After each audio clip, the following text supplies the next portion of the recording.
Greetings, citizens, and welcome back to the Hidden Dagger Inn.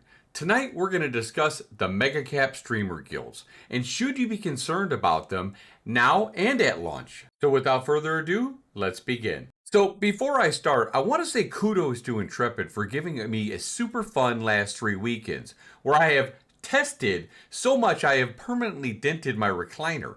The patch notes have been insane every week, and I believe all players are feeling a difference each week they get in. With that formality out of the way, being on the North American Linux server has turned out to be very interesting. Not only do we have the pleasure of having the King of Copium Narc on our server, who I might add does seem much happier now that he's actually able to test/play the game, and has done a nice job working with the community. And then we have who reminds me of a young Howard Stern, except he's not an asshole like Stern, and seems like a pretty cool dude, but he has an absolutely insane following. I see actual pirates fucking everywhere, and I lost count, and that is Thor. He is the guild leader of the actual pirates. Last I checked, they had like 28 guilds, but someone told me they might have over 40 now.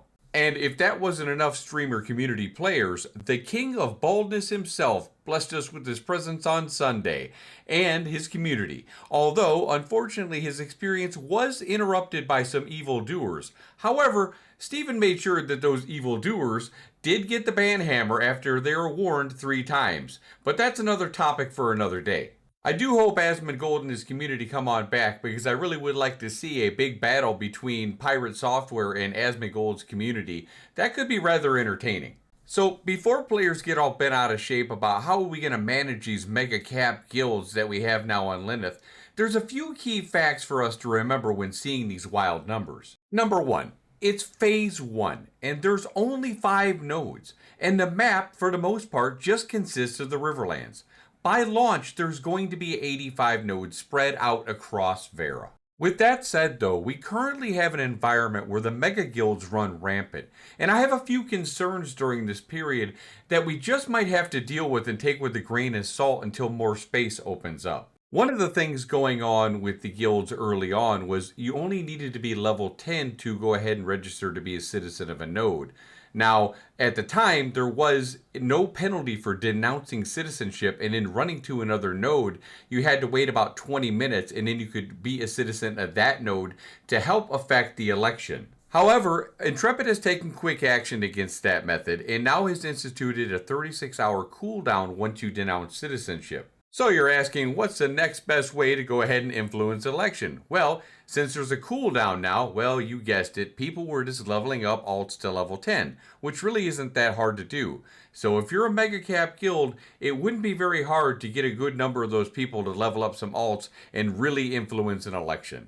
Now, it's been said in the past, whether this still stands, we are unsure, but that you will need to become a homeowner or an apartment holder before you can become a citizen. So this alone should take care of the alt issue becoming a problem down the road. My real concerns lie in some of the in-game mechanics, which I feel currently will be heavily skewed towards the Mega Cap Guild. One of them being the Node Wars, to which, if I remember correctly, he has said it was uncapped on the players that could participate in this.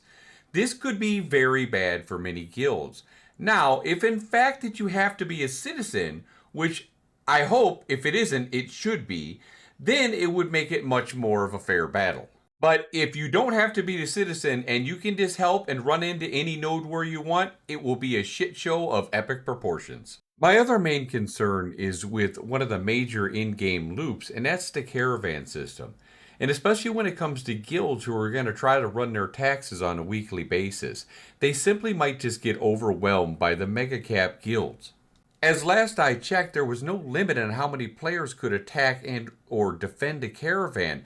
This might leave a bad taste in a lot of guilds' mouths and personal caravan owners, as these mega cap guilds might just start from one side of the map and go all the way to the other, attacking anything in its path. Now, you're probably saying, Peon, but they're only going to be able to have up to 4 guilds in their alliance, which is 1,200 people. And you would be right about that. However, what's stopping them from just making, 4 of those and having 4 times that number and just not attacking each other? And then you have war declarations. At face value right now, the mega cap guilds have a large advantage because if one guild, let's say number 28, pisses you off and you war declare them, they can simply disband the guild number 28 and reform it later.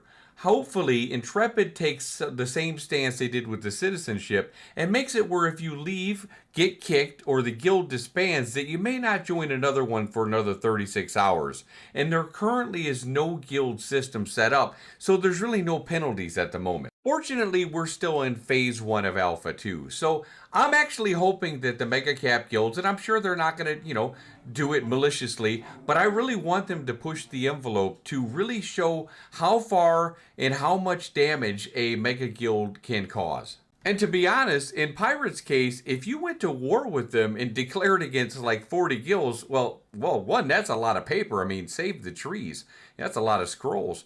But now that I think about it, it would be pretty wild to have such a war with them, even if you're a smaller guild, because man, talk about a target-rich environment. Because you wouldn't make it 15 feet down the road until you ran into a gaggle of pirates, copium kitties, or Asmonbaldies. I mean, they'll be all over the place. I'm also very curious to see what the reward is now for winning a guild war once you get 100 kills. It was a lot of experience way early into pre-alpha, and I'm sure that they've reduced it quite a bit, but I'm hoping that they still give it experience. If you have won a guild war on another server and you're watching this video, please leave a comment below to let me know what the reward was. I think the big sentiment with the big mega cap guilds is a lot of times they'll probably destroy themselves from within. And that might happen in a lot of different communities. I will say that Thor seems to have a pretty good handle on his pirates right now, and they've behaved themselves pretty well. I guess we'll see in the long term if that keeps up or not. Now, this is the part that I'm going to remind you again, that this is Phase 1 Alpha 2. So as the world gets bigger and more nodes come online, the world will spread out much, much more. But the better news for anyone who's concerned about this happening at launch is that guilds will have the opportunity to pre-register for their servers that they want to belong to. So unlike Alpha 2 servers where there's a very limited amount of servers, you might have a good chance of being on there with a large streamer. But when they declare at launch, you're going to have a chance to avoid them like the plague if you so wish to do so. And I want to make it clear that this in no way is a shot at any of these streamers that I've mentioned in here, as they're just trying to make a living and play with their communities. And I'm sure that most people would happily swap places with them.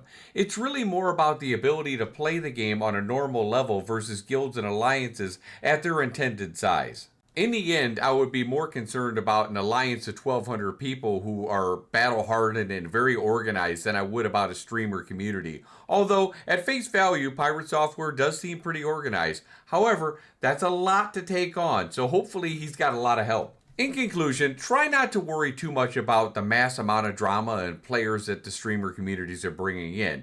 We'll see mechanics fleshed out about this as time goes on, and hey, this is what Alpha is all about, to try to find this stuff out early before we get to launch. So keep on grinding, Verra, and I'll see you on the weekend for more gaming.